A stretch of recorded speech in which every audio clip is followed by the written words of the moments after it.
Half an hour കഴിഞ്ഞിട്ടുണ്ട്. നമ്മളിവിടെ അവിടെ സൺഫ്ലവർ ഓയിലും ചൂടാക്കാനായി വെച്ചിട്ടുണ്ട് കേട്ടോ. നമ്മുടെ ഓയിൽ ഇത് അവിടെ ചൂടായി വന്നിട്ടുണ്ട്. നമ്മുടെ ചിക്കൻ ലോലിപോപ്പ് എല്ലാം അവിടെ മാരിനേറ്റായി വന്നിട്ടുണ്ട്. ഹാഫ് ആൻ അവർ കഴിഞ്ഞിട്ടുണ്ട്. നമുക്കിത് ചിക്കൻ വിങ്സ് കട്ട് ചെയ്തിട്ട് ലോലിപോപ്പിന്റെ ഷേപ്പിലാക്കി എടുക്കാൻ മാത്രം ഒരു 10-15 മിനിറ്റ് വേണ്ടി വരുള്ളൂ കേട്ടോ. അപ്പോൾ നമുക്കത് വലിയൊരു പണിയൊന്നുമല്ല.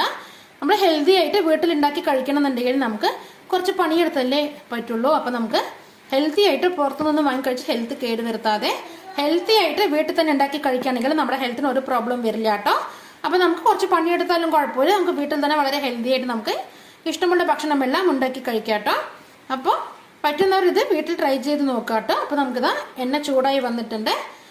ചിക്കൻ വിങ്സ് വാങ്ങിയിട്ട് ഒന്ന് ക്ലീൻ ചെയ്തിട്ട് ലോലിപോപ്പിന്റെ ഷേപ്പിൽ കട്ട് ചെയ്തെടുക്കാൻ മാത്രമേ കുറച്ച് പണിയേ ഉള്ളൂ കേട്ടോ. ബാക്കിയൊന്നും വലിയ പണിയൊന്നുമില്ല. അപ്പോൾ നമ്മുടെ എണ്ണ ചൂടായി വന്നിട്ടുണ്ട്. ചൂടായ എണ്ണയിലേക്ക് നമ്മുടെ ഈ ചിക്കൻ ലോലിപോപ്പ് ഓരോന്നോരോന്നായി ഇട്ട് കൊടുക്കാം കേട്ടോ. ഇട്ട് കൊടുത്തിട്ട് രണ്ട് സൈഡും ഫ്രൈ ചെയ്തെടുക്കാം.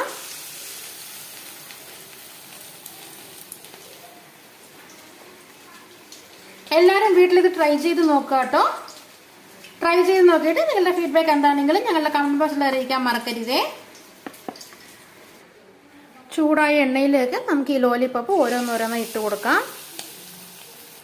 നമുക്കിതിനി തിരിച്ചിട്ട് കൊടുക്കാം കേട്ടോ. അങ്ങനെ രണ്ട് സൈഡും നമുക്ക് ഗോൾഡൻ ബ്രൗൺ ആയി വരാനുണ്ട്. ഞാനത് മീഡിയം ഫ്ലെയിമിലാണ് കേട്ടോ വെച്ചിട്ട് നമ്മൾ ഈ ചിക്കൻ ഫ്രൈ ചെയ്തെടുക്കുന്നത്. ഞാനത് മീഡിയം ഫ്ലെയിമിലാണ് കേട്ടോ ഗ്യാസ് ഓണാക്കി വെച്ചിട്ടുള്ളത്. ഒരു മീഡിയം ഫ്ലെയിമിൽ ഇട്ടിട്ട് വേണം കേട്ടോ ഇത് ഫ്രൈ ചെയ്തെടുക്കാനായിട്ട്. അല്ലെങ്കിൽ പുറം കരിഞ്ഞും അകം വേവാദ്യമായി പോവും. അതുകൊണ്ട് മീഡിയം ഫ്ലെയിമിൽ ഇട്ടിട്ട് മാത്രം രണ്ട് സൈഡും തിരിച്ചും മറിച്ചു വിട്ടിട്ട് ചിക്കൻ ഒന്ന് ഫ്രൈ ചെയ്തെടുക്കുക കേട്ടോ. നമ്മുടെ ചിക്കൻ ലോലിപോപ്പ് എല്ലാം എന്താ അവിടെ റെഡിയായി വരുന്നുണ്ട് കേട്ടോ. ഞാനിത് ബാക്കിയെല്ലാം ഇവിടെ ഫ്രൈ ചെയ്ത് വെച്ചിട്ടുണ്ട്. ഇനി ഇതും കൂടി ഉള്ളൂ ഫ്രൈ ചെയ്യാനായിട്ട്. ഇനി നമുക്ക് ഇതിന് ശേഷം നമുക്കിതിന് ചിക്കൻ ലോലിപോപ്പിന് വേണ്ട നമുക്ക് ഗ്രേവി റെഡിയാക്കി എടുക്കാം. അങ്ങനെ ഞാനിതാ ഹാഫ് ആൻ അവർ മാരിനേറ്റ് ചെയ്ത് വെച്ചിരുന്ന ചിക്കൻ ഇത് എല്ലാം ഇവിടെ ഫ്രൈ ചെയ്ത് എടുത്തിട്ടുണ്ട് കേട്ടോ. ചിക്കൻ ലോലിപോപ്പ് ഇതെല്ലാം ഇവിടെ ഞാൻ ഫ്രൈ ചെയ്ത് എടുത്തിട്ടുണ്ട്. ഹാഫ് ആൻ അവർ നമ്മൾ മാരിനേറ്റ് ചെയ്ത് മാറ്റി വെച്ചതായിരുന്നു കേട്ടോ. അതെല്ലാം ഞാനിവിടെ ഫ്രൈ ചെയ്തെടുത്തിട്ടുണ്ട്. ഇനി നമുക്കിതിലേക്ക് ഒരു സോസ് റെഡിയാക്കാനായി തുടങ്ങാം കേട്ടോ. റെസ്റ്റോറൻറ്റ് സ്റ്റൈൽ ചിക്കൻ ലോലിപോപ്പ് ഉണ്ടാക്കാനായിട്ട് നമ്മൾ ഈ ചെയ്തതാണ് ആദ്യത്തെ സ്റ്റെപ്പ്. നമ്മൾ ഈ ചിക്കൻ എല്ലാം ഫ്രൈ ചെയ്തെടുത്തതാണ് ആദ്യത്തെ സ്റ്റെപ്പ് കേട്ടോ. ഇനി രണ്ടാമത്തെ സ്റ്റെപ്പ് എന്ന് പറയുന്നത് നമുക്ക് ഈ സോസ് റെഡിയാക്കി എടുക്കുക എന്നുള്ളത് രണ്ടാമത്തെ സ്റ്റെപ്പാണ് കേട്ടോ ചിക്കൻ ലോലിപോപ്പ് ഉണ്ടാക്കാനായിട്ട്. അപ്പോൾ നമുക്ക് സോസ് റെഡിയാക്കാനുള്ള സാധനങ്ങൾ എന്തൊക്കെയാണെന്ന് നമുക്ക് നോക്കാം. ഞാനത് അവിടെ ഇത്രയും അളവിൽ ഞാൻ വിരലിന്റെ സൈസിൽ കാണിച്ചു തരാം. ഇത്രയും സൈസിൽ മതി കേട്ടോ ഇഞ്ചി. അതെടുത്തിട്ട് ചെറുതാക്കി കട്ട് ചെയ്ത് വെച്ചിട്ടുണ്ട് കേട്ടോ. പിന്നെ ഒരു 5 വെളുത്തുള്ളി എടുത്തിട്ട് ഒരു 5 വലിയ വെളുത്തുള്ളി എടുത്തിട്ട് അതും ചെറുതാക്കി കട്ട് ചെയ്ത് വെച്ചിട്ടുണ്ട്. പിന്നെ ഒരു 2 മീഡിയം സവാള അതും എടുത്തിട്ട് ചെറുതാക്കി കട്ട് ചെയ്ത് വെച്ചിട്ടുണ്ട്. പിന്നെ നമുക്ക് ഇതിലേക്ക് വേണ്ട ആവശ്യമുള്ള സാധനങ്ങൾ സോസ് റെഡിയാക്കാനായിട്ട് ഞാനിവിടെ ഒരു 4 ടേബിൾ സ്പൂൺ ടൊമാറ്റോ സോസ് എടുത്തിട്ടുണ്ട്. 3 table spoon red chilli sauce എടുത്തിട്ടുണ്ട്. 2 ടീസ്പൂൺ സോയാ സോസ് എടുത്തിട്ടുണ്ട്. പിന്നെ 1 ടീസ്പൂൺ ചതച്ച മുളകില്ലേ ഉണക്കമുളക് ചതച്ച ചുവന്ന മുളക് അത് എടുത്തിട്ടുണ്ട്.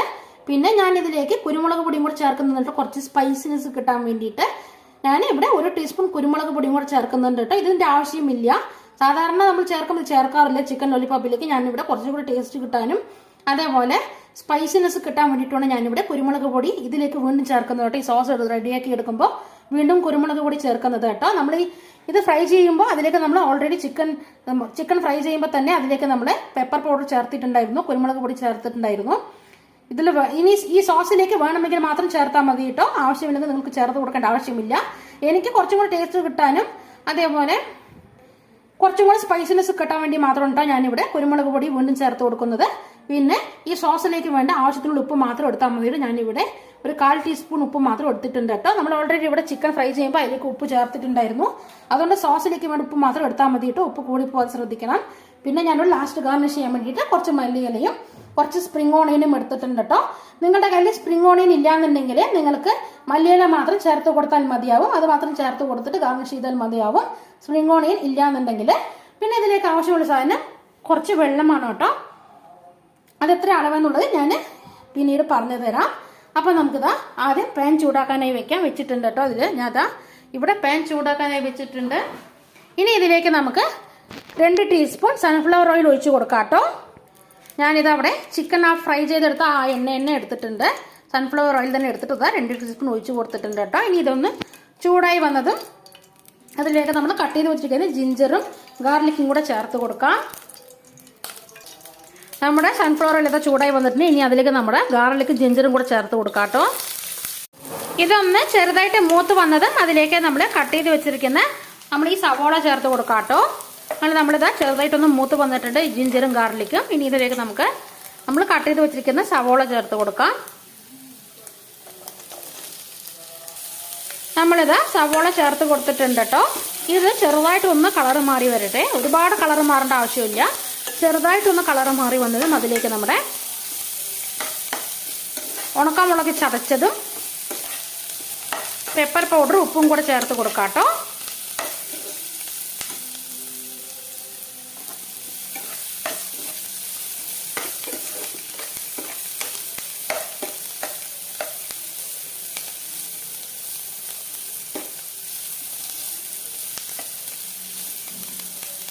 അങ്ങനെ ചെറുതായിട്ട് നമ്മുടെ കളർ മാറി വന്നിട്ടുണ്ട്. ഇനി നമുക്കിതിലേക്ക് ഉണക്കമുളക് ചതച്ചതും കുരുമുളക് പൊടിയും ഉപ്പും കൂടെ നമുക്ക് ചേർത്ത് കൊടുക്കാം.